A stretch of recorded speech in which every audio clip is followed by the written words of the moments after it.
Okay, so today we're talking about something that often gets overlooked in travel risk management, and that's the emotional and psychological effects of an incident or a traumatic experience. Now, to help me understand this better and explain it better, I've got my friend and a TRiM practitioner, Tony Ward. He's from TRiM Australia. He's also a TRiM manager. And what bit did I forget, Tony? A TRiM trainer. Okay, super. Tony, thanks very much. Right, where do we even start with TRiM? What does it stand for, first of all? So TRiM stands for Trauma Risk Management. So large T, large R, small I, large M. So the R and the I is the risk. So Trauma Risk Management. Got it. Okay. And how did it come about? So it was developed by the UK military, specifically the UK Royal Marines in the early 90s. As a result of poor mental health outcomes, a lot of people going on to develop PTSD from Northern Ireland, other tours and other areas that they were operating in. What they found was that people weren't accessing the systems that they had. They were purely clinical responses. And they needed something to engage these people, to screen these people, effectively risk assess these people and see which of them were at risk of then going on to develop PTSD and mental health decline. Okay. So wasn't there a similar study? I mean, I'm touching on something that I heard about briefly, which was post the Falklands, on a study they did on soldiers returning. And there were those that had returned on the ships, which obviously kept them contained for a while with their peers and presumably going through a lot of that together. And the difference between the teams that flew back directly, got back home, and then effectively released, and how they suffered more because they hadn't had that kind of decompression, I suspect is the term, certainly a term I understand. Does that ring true? Absolutely, yeah. So peer support networks are a huge thing. Many organisations are implementing peer support networks, particularly over here in Australia. We see a lot of the first responder organisations have peer networks where people can just engage with other people and generally have a chat about potentially traumatic events that they've been exposed to. I was talking to UK Copper a couple of weeks ago. I met him in Perth. I was over there speaking at a conference, and I said to him, obviously you've heard of TRiM. He said, yeah, TRiM, absolutely fantastic. He said, just the fact that you can talk to someone in your organisation who understands what you're going through, who understands the language, you can talk in layman's terms with them. Very, very therapeutic. It allows you to vent. It allows you to offload. And peer support, when you think about it, is something that people do anyway. They will talk to other people within the organisation about something that's happened. All peer support networks do, and all TRiM does, is formalise this process, as opposed to getting people to go and speak to a clinician, which can be stigmatising and which can be not cost effective either, and very alien to the person who's going to go and engage with that clinician. So we've got, am I right in saying we've got like therapy and counselling? Are they one and the same, and TRiM sits separate to that? Absolutely, yeah. So I think one of the things that we absolutely need to stress is that TRiM practitioners are absolutely not counsellors. They're not therapists. It's not counselling or therapy.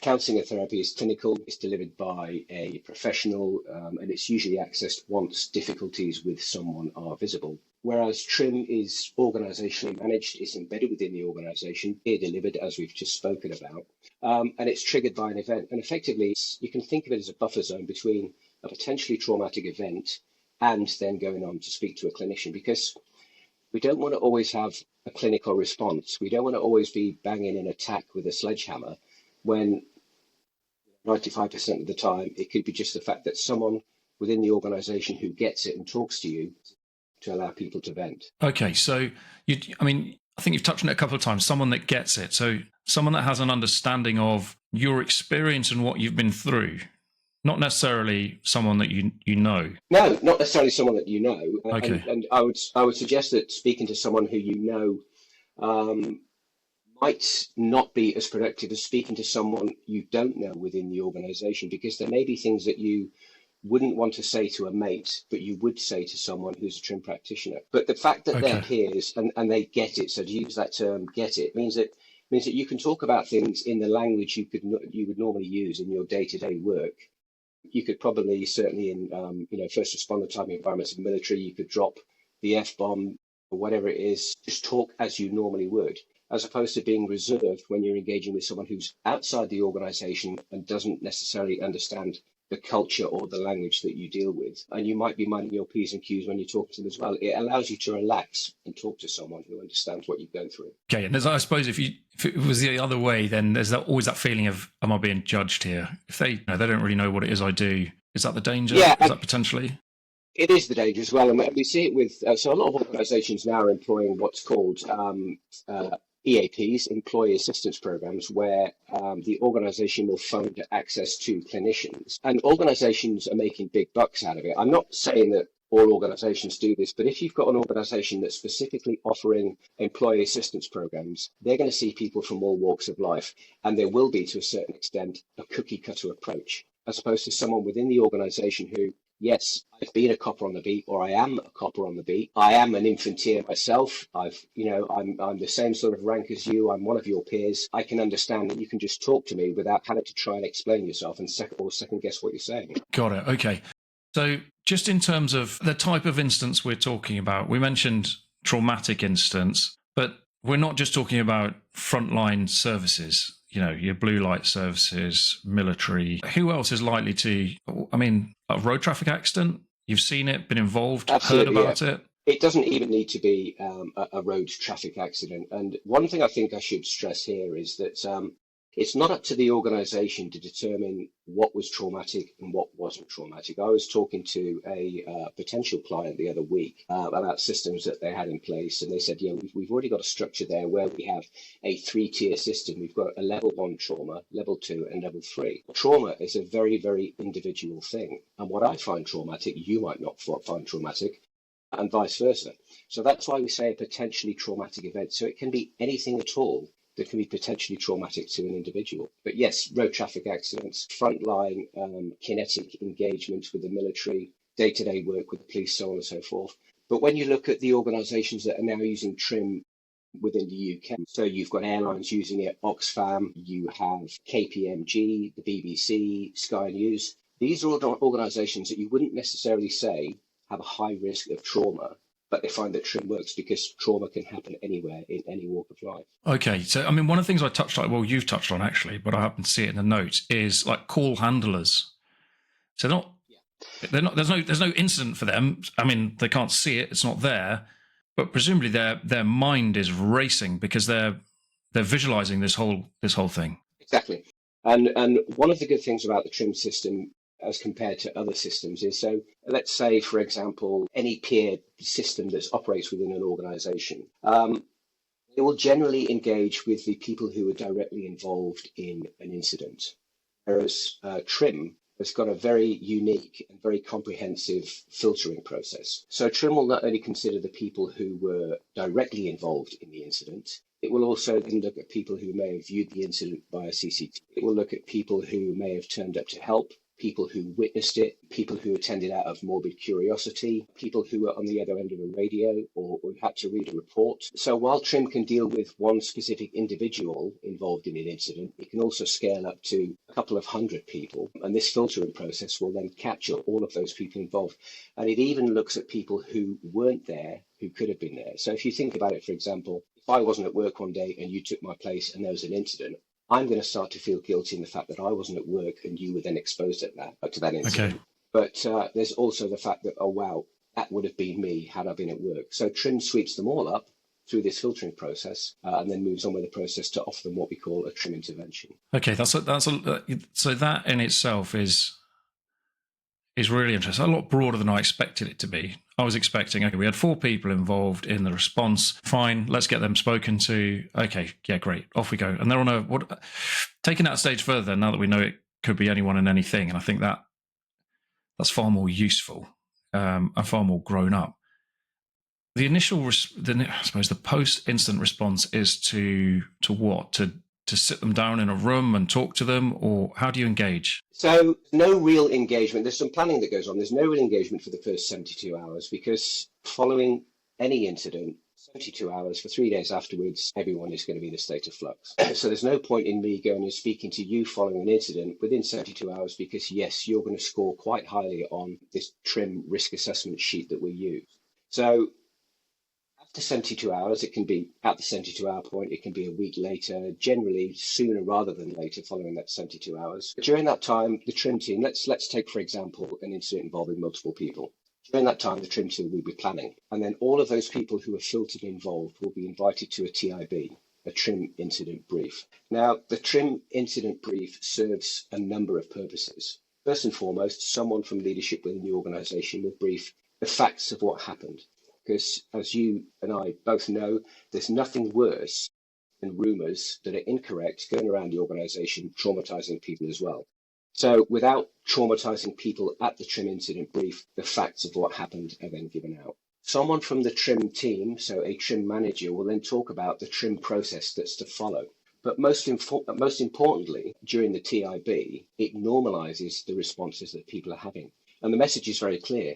You are having a normal response to an abnormal event, not an abnormal response to something that you perhaps should have enabled. I'm intrigued by this because first of all, I think I've only been trimmed once, and it was pretty brief, and then it was just tucked away. And I'd be astonished if there was any record of it taking place at all. I think there was a lot of noise made about the letters, and then we all just cracked on. That's frankly not acceptable, and I think a long time has passed since that.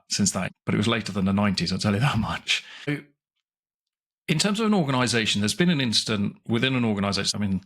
A big organisation that does management consultancy, for example. Is it important that they brief that out for people that have just heard about it?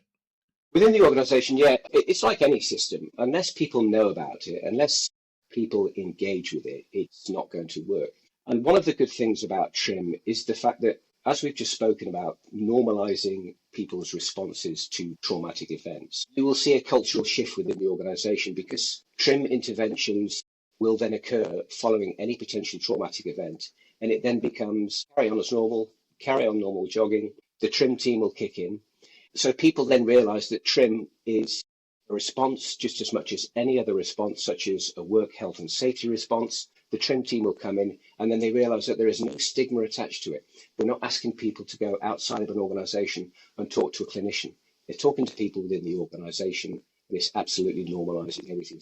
Yes, you need to make sure that leadership is engaged, that people are briefed, that they know what the TRiM system is, promote it once it's rolled out within an organisation, get some posters up there, get some briefings for the workforce and for leadership, and let people know that it's there. It's not there to say to someone that you're not doing your job and we need to take action. It's there purely to speak to people and say, what can the organisation do to support you?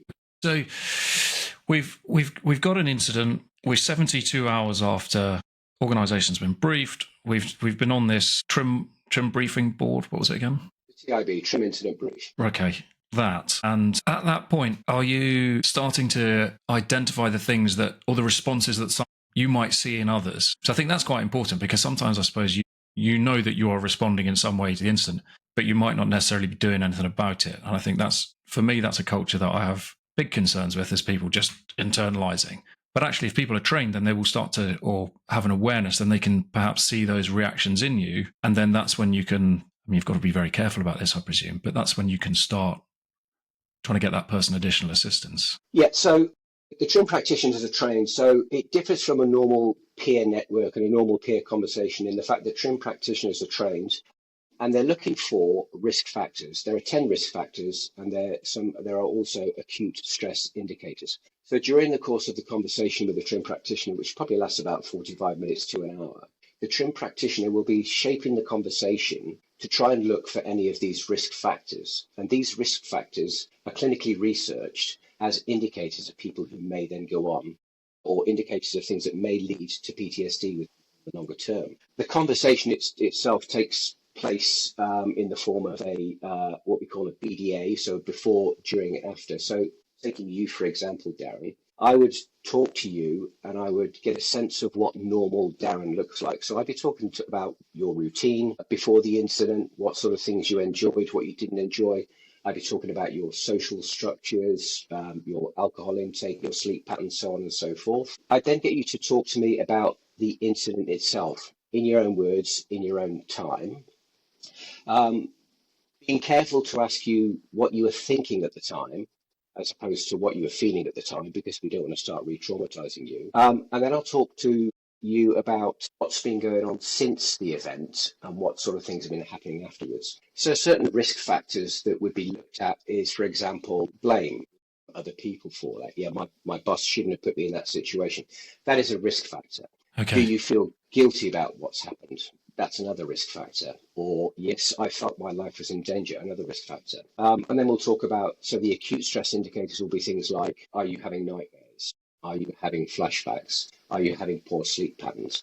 We'll talk about, do you have an increased alcohol consumption, so on and so forth. And following this conversation, those risk factors will then be scored as to the level of the effects that they're having on you. So we then get a score as to what Darren is looking like after this event. But more importantly, 1 month later, so 1 month following that TRiM intervention, the same practitioner then come and have the same conversation with you, talk about how you're going. And you're not left on your own throughout that time. That period is what we call the period of watchful waiting. Your TRiM practitioner will be checking in with you. You've got the TRiM system there. You've got your organisational support, such as EAP, if you want to access them. But the two scores, so 1 month later and the 72-hour point, they'll be compared to see whether your scores have gone up, scores have gone down. And as I alluded to at the very start, generally what we see is that the fact that someone's managed to have a conversation and offload to a TRiM practitioner is a great help. And you generally see the scores going down. About 93 to 95% of people, their scores will go down and then they'll carry on. Okay, so what about for those people that the scores don't go down? What's the next move? You do that 1 month briefing and you say, well, actually, your scores are, can they get higher? Can the scores can go higher? Yeah, so scores can go higher if people are really struggling. In that case, you could offer a second intervention at the 1 month point, and again, they're still in that watchful waiting period where they're in the TRiM system, they're being monitored. You can access first line supports within the organisation throughout that, such as chaplains, such as HR. I could say after that first chat that we've had, Darren, do you mind if I have a chat with your boss and just say perhaps give you a bit of a lower work tempo for a short time being? But ultimately, it's up to you. I won't then, unless you're a risk to yourself or others, I won't then say, I'm now going to engage you with clinical support or put you in touch with some clinical support. It's entirely up to you. But we're there to offer you support within the organisation and say, what is it, Darren, that you need to do because you don't seem to be coping? We can offer you this, we can offer you that, we can offer you the other. It all depends on what your organisation's got in place. Okay, so this whole process is taking someone, I don't want to use this term, but I'm going to use it anyway because I can't think of anything else on the fly, but it's that kind of cradle to grave. And so there's no gap in the system here. There's been an incident, you catch them after the incident, you're then taking the individual or individuals through to a point where actually the TRiM has done its job for some, and they're now back to normal routine. It's identified others that potentially need that additional support, and it's then there to guide those. It's not a replacement for clinical intervention in the future. It's just purely part of that process. It's a proportionate response. Okay. Obviously, we can people straight in touch with clinicians if they are really, really struggling. That option is there. It's always there. But the TRiM response is proportionate because not everybody needs that. But I think the key point that we make here, when we compare TRiM to other organisation responses, such as EAP, such as mental health first aid, TRiM kicks in and it's triggered by an incident. So the TRiM team will come in and speak to you. You may not even know that you're struggling until such times as you have that TRiM intervention. So TRiM catches everybody, as we've already seen with the filtering process, but it also helps identify people who are struggling and may not even know they're struggling. Conversely, if you look at things like EAPs, clinical support, mental health first aid, generally have to be in a position where they've seen such mental health decline that they put their hand up and say, I'm struggling, I need support. Yeah. Or their mental health decline is visible for someone to then approach them and say, hey, what can we do for you? So in reality, within the first month, we've identified people struggling that could potentially go on to develop. That makes a lot more sense. Now, you mentioned a large consulting organisation. You mentioned Oxfam as well. I mean, they are big names. And we know they travel internationally, clearly. Oxfam will certainly put themselves in harm's way to a degree. I mean, for me, when it comes to travel risk management, my biggest fear when I've got people travelling overseas or when I'm travelling myself isn't all these headline grabbing stuff. It's always going to be road traffic accident for me. which as an instant itself can be fairly horrific, certainly in terms of, the response things you're going to see. Organizations that are traveling anywhere, I'd advise, it sounds like everyone should have something like this in place, because you have an instant, you don't have anything like this in place. How long does it take to put it together? By which time, presumably, you've missed your window. The individuals are now on their own. Depending on the size of the organisation, TRiM can be rolled out in a fairly short space of time. Okay. TRiM training it's a 2-day course for a TRiM practitioner. It's a 2-day course for TRiM managers. Obviously, you don't need as many managers within the organisation as you do TRiM practitioners. And the TRiM manager course is a 2-day course, but you should be a TRiM practitioner before you do that. Rolling out within an organisation, first of all, you need to identify the people that you want to be TRiM practitioners, TRiM managers. Your TRiM managers don't necessarily need to be organisational leaders or managers within the organisation, just someone who can understand the TRiM process and has the nous to go on and then manage that process. You'll select the right people for it, people who you think can be confidential, people who you think can be engaging, people who you think are pretty switched on, not the class clown type of thing, and people who can go and have that structured conversation. And once you've identified, based on the size, the geographic dispersal of your organisation, how many TRiM practitioners you need, training, you roll it out. My organisation offers 12 months post-rollout support for people because, a system that's embryonic within an organisation, everybody who's just been trained is then thinking, what do we do? We offer that reach back support to people to help them embed it within the organisation. But effectively, once it's rolled out, it's self-sustaining, it's managed within the organisation, and it's controlled by the organisation. What about, we touched on who the right person is. Could it be someone quite young in the organisation? Or does it need to be someone that you look at and go, this person is old and wise, and therefore I'm quite happy sitting with them? Or, could it be sat with a youngster that's, a graduate, but actually because they're the right person, you can chat away to them? The key here is that it's peers. So if you've got a young graduate within the organisation, you've probably got a number of other young graduates within the organisation. Okay. If you've got some older, more mature people, you've probably got more older, mature people within the organisation. So it's probably good to have a good spread of TRiM practitioners who can engage with the right type of person. Because I know as a 57-year-old man, if I was to get a young graduate coming in trying to do a TRiM intervention with me, I wouldn't be aligned with them. I wouldn't say that we were peers at all. So you need to have the right people going and speaking to the right. Okay, next question then. Everything's online these days. We're online. Can you do it online, or is this an in-person thing? How's that work? I prefer to deliver courses face-to-face, but absolutely we deliver them online as well. But face-to-face, you read more with people. You get to achieve far more than you do with taking people in and out of classrooms when you're using a Zoom-type meeting or what have you. But yes, absolutely, training can be delivered online. From a TRiM intervention perspective, you can also do that as well. So if you've got people in remote locations who need a TRiM intervention and you don't have people on the ground, absolutely you can do that over a Zoom meeting or a Teams meeting. Okay, because presumably when you've got organisations, like some of the ones we've just listed, charitable organisations, NGOs, who are in the field somewhere, the last thing you want to do is have to drag them out because either cost and B, you've then dislocated them from a degree of peer support because you're separating them from potentially the point of incident or area of incident. I've certainly experienced that post-incident where for some reason your team has been suddenly dispersed and individuals then suddenly isolated, and the impact was immediate. Well, the good thing about TRiM is because it's a peer system, it's not that clinical system. You don't necessarily need to drag someone away to talk to a clinician who may not be in the area, they may be in the nearest big city. If you've got people on the ground, you can have TRiM on the ground because you just ensure that you have TRiM practitioners who go out with the system. And also don't forget that you've got that 72 hours grace. So it's not necessarily, to quote the old Blackadder, ready, aim, fire. We've got to get there now. Got that 72 hours. You are watching the people in the meantime, and you've then got the 72 hours plus, maybe up to a week, whatever it is, as long as you get them there. As I said at the start, the sooner the better following that 72 hours, but got time on your hands to get them in front of a TRiM practitioner. So who trims the TRiM practitioner? Yeah, they just go through their own TRiM process, because presumably if you sign up and volunteer and say, listen, I want to be the TRiM practitioner, and then you find that actually just from sheer bad luck, it's one instant after another, and you're sat there going from bouncing from one to the next, and suddenly you're taking on quite a lot. Presumably the individual needs to be watched as well. Yeah, so we do emphasise self-care when we teach the TRiM practitioner and manager courses, but this is where your manager comes in. and they'll be keeping a record of the TRiM interventions that people are doing. And if person X is getting absolutely hammered with TRiM interventions, maybe it's time then for the TRiM practitioner, for the TRiM manager, to get that person to take a step back. They keep tabs on them. They have a chat with them every now and then.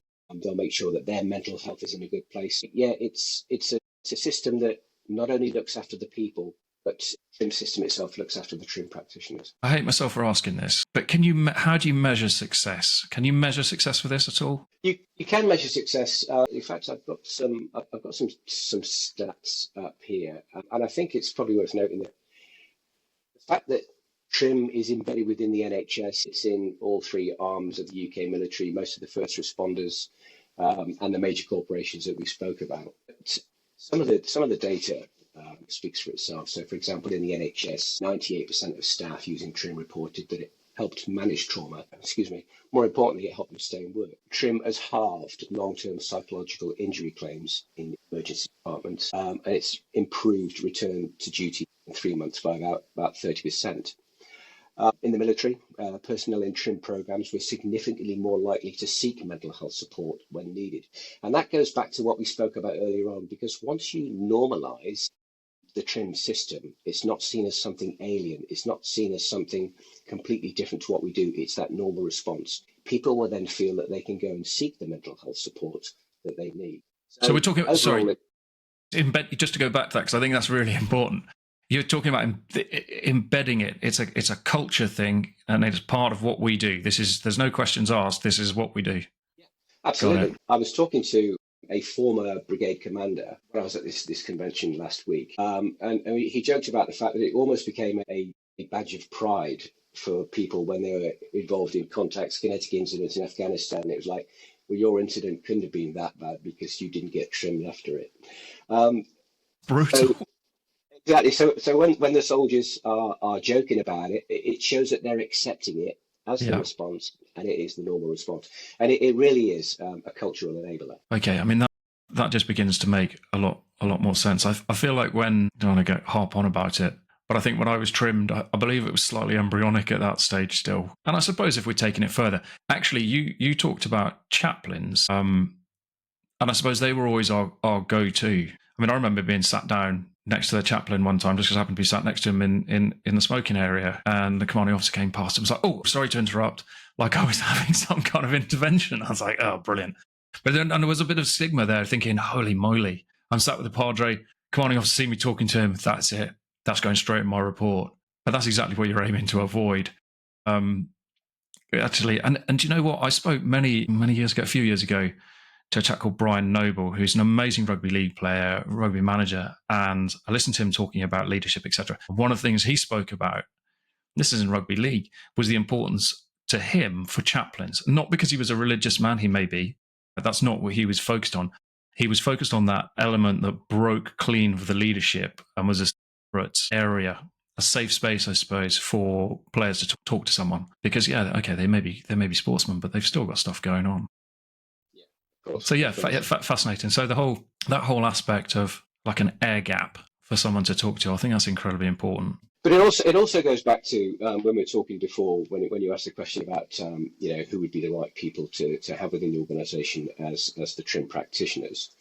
This is where the peer delivery really works, because if you were to have, I was talking to a client the other week. They said, okay, what we could do is have all the department leaders as TRiM practitioners. So, well, that kind of goes against the grain of having a peer support system, because I wouldn't necessarily want to go and open up to my boss about how I'm struggling, but I would certainly go and, have a chat with Corporal Snook or PC Smith, because they're the same rank or equivalent as me. And I would talk quite happily with them, but I wouldn't want to be talking to leadership. So it's got to be careful selection of who your TRiM practitioners are. When you've got your TRiM practitioner, are they literally just asking questions, or is it more conversational so they can say, well, I had the same thing post-incident? Yeah, I understand completely. Or are they just sitting there going, question, answer, question, answer? Yeah, so it's absolutely not question, answer. It's a conversational approach, and this is where the TRiM training comes in. For me to weave in the conversation without it seeming like that question answer, because you're going to switch people up straight away. But if I can talk and start to engage you and find out what's going on in your life right now, without it seeming like a question answer approach, we're going to open up far more to me as well. Okay, that makes What's return to function, or what is it when the person pulls themselves out of the system and says, do you know what, I'm ace, or is that a judgment that's made by the TRiM practitioner? So it's not necessarily made by the TRiM practitioner. As I alluded to earlier on, it's always in concert with the person themselves. I'm not going to go and start saying, I think you're good to go now. It's entirely up to you. But recovery looks like people getting back to their usual routines, appetite, concentration, work, patience, carrying on as they were before. So back to that, we spoke about the BDA model, back to what normal Darren looked like before that incident. But you'll find that in organizations where you've got a TRiM embedded, as we spoke about, these are a huge enabler of culture, which means that there is less stigma and more openness. That people will feel more comfortable to actually say that they're still struggling, or whether they find that they're coming back to normal. So it's engaging with the person. They're the ones who know whether they're still struggling or not. It's not up to the TRiM system to say, yeah, I think you're good. So I suppose a slightly bigger question, how do you embed that culture within an organization? So if you're going into an organization and say, listen, we've decided we need TRiM, how do you go about, other than having it in place and going, right, I've got this tier of practitioners, I've got the managers, they're all in place, great. How do you really make it something? I mean, you spoke about I think it was a brigadier a second ago, and soldiers talking about incidents, but that must take time. It does take time, and particularly in what I see, and you'll know yourself, within first responder type organizations or military type organizations where people generally walk forward when other people are walking back. There is a stigma about struggling. There is a stigma about mental health. And there still is. And countless times I saw throughout my army service a PowerPoint slide that says there is no stigma in mental health. Well, there absolutely is. So that's one of the biggest issues that organizations need to deal with, is changing the culture to get rid of the stigma. But it goes back to what we spoke about during the TRiM incident brief, where you are having a normal response to an abnormal event. There might be a high frequency of traumatic events, but they're not necessarily normal events. And people are having normal responses. So education is key, educating people about the TRiM system, educating people that the TRiM system is not there to trip them up. It's not there to identify people who aren't coping well. Well, it is there to identify people who aren't coping at work, but it's not there to then say, we're now going to take action as an organization. It's a confidential system. So talking with a peer in a confidential matter, and you're confiding with them as to what you think the organization can do to help you. So an organization, for example, doesn't have TRiM in place. They have an incident. They identify immediately that they need something. Are they going to have to skip the kind of TRiM process and go straight into clinical intervention at that stage? Because there's no time to embed it by then, surely, and educating peers. No, there's lots and lots of systems out there that organisations are using. I was talking with a large health provider over here in Australia a couple of weeks ago, and they said that they're using a model called critical incident stress debriefing, which is now frowned upon. It used to be the way where you get everybody together following an incident and everyone sits around and they all talk, and it is kind of like a peer system. What you find is traumatizing each other. I always use the analogy of firefighters. So let's say, for example, firefighters go to a shout and there are 4 people who go into a building and they experience something horrific. There are 2 people outside by the truck. There's 1 person on the radio. To get all of those people together and talk through that incident is counterproductive. You've got the people who are outside by the wagon being exposed to what the people inside the building saw. So critical incident stress debriefing doesn't work in that way. That there is a time and a place for it, probably outside the scope of this chat, but it absolutely doesn't work. But so that's one type of model. There's the employee assistance programs, which other organisations are using. There's mental health first aid, which a lot of organisations are using. Peer support networks, which organisations are using as well. So there's lots of systems out there, and certainly in Australia, organisations are now mandated to manage psychosocial risk within the organisation as they would any other risk within the organisation. I'm not too sure what it's like back in the UK now. So organisations have to have something in place. Okay, that makes sense. So this is, again, a very close friend, police officer, involved, and this is when he was a junior PC or PC. And one of the first incidents I think he was involved in. And at the end of it, they were like, okay, cool, great work. Why Why don't you just take yourself off home? And that was the answer. Just get yourself home, take a couple of days if you need them, and just relax. Good advice, bad advice? Absolutely bad advice, because you're not necessarily tracking the individual. You don't know how the individual is coping or not. There's been absolutely no intervention whatsoever. They haven't had the opportunity to talk about the experience with anyone and offload, effectively, not necessarily a debrief, but they haven't had the chance to offload and talk about their experience. And they're out of the workplace. They're not surrounded. And it goes exactly back to the point you made at the start with the Falklands, with the people who travelled back on the boats, chatted with their mates, got to offload. Conversely, the other people who were just flown back, they were the ones who seemed to struggle a lot more. So when you take someone out of the workplace and send them home, you're leaving them to their own thoughts. There is no coping strategy there. There is no mechanism to support them. Again, I think that was a fair few years ago. I'd be very surprised if that was the advice now. He's very, very old, and we'll be pleased that I've mentioned him and said he's very, very old. Okay, why not? He's not here. What have I missed? I don't think we've missed anything. I think that there's enough there to give people a good flavour. But I think the key takeaway from all of this is that organisations should make support routine, not rare. High threat environments, particularly, people will get traumatised. It comes with the territory. And what in the past might have been seen as adverse, unusual, or even weakness, are none of those things. They are normal human responses, and they deserve a normal and routine organisational approach. And the more people start talking about mental health within their organisations and people's responses to trauma, how people experience trauma, and acknowledge the fact that people will struggle at times, but they'll get back on their feet. The more conversations we have about that, the more we can change the culture. Okay, and presumably the sooner you get engagement, the faster people are back up on their feet, back at work. So you've got the reputation of the organisation's improved, because that organisation really looks after its people. The people within the organisation go, yeah, I get looked after if something goes wrong, and it just continues to go from there, presumably. Absolutely, a culture of trust. Once people in the organisation realise that you've got their back, they're going to be far more aligned with what you're trying to achieve. Awesome. Tony, thank you very much. And, you never know quite where these are going to go, but that's been fascinating. And yeah, I suspect there's going to be more questions arise as soon as we hang up on this call. So expect to see you again soon.